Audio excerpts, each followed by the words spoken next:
जिल्ह्यात सुरू असलेल्या पंचायत समिती आणि जिल्हा परिषद निवडणुकांच्या पार्श्वभूमीवर आचारसंहिता लागू आहे. मात्र तरीही भुदरगड तालुक्यातील कूर इथं विनापरवाना फलक लावून प्रचार केल्याचा प्रकार घडलाय. या प्रकरणी महाराष्ट्र नवनिर्माण सेनेचे डॉक्टर युवराज रामचंद्र एडुरे यांच्यावर भुदरगड पोलीस ठाण्यात गुन्हा दाखल झालाय. भुदरगड तालुक्यात जिल्हा परिषद आणि पंचायत समितीची निवडणूक जाहीर होताच सर्व राजकीय पक्षांच्या प्रमुख प्रतिनिधींची बैठक घेऊन प्रांताधिकारी हरेश सुळ यांनी आचारसंहितेच्या सूचना दिल्या होत्या. त्यासाठी प्रशासनानं भरारी पथकं स्थापन केली आहेत.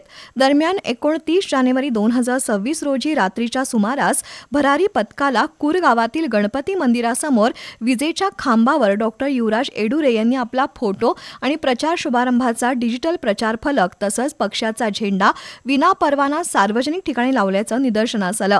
विशेष म्हणजे या डिजिटल फलकावर प्रकाशक आणि मुद्रक यांचं नाव नमूद करण्यात आलं नव्हतं. याबाबत आचारसंहिता पथकानं तात्काळ दखल घेत पंचायत समिती उमेदवार युवराज रामचंद्र एडुरे यांच्या विरोधात गुन्हा दाखल केलाय.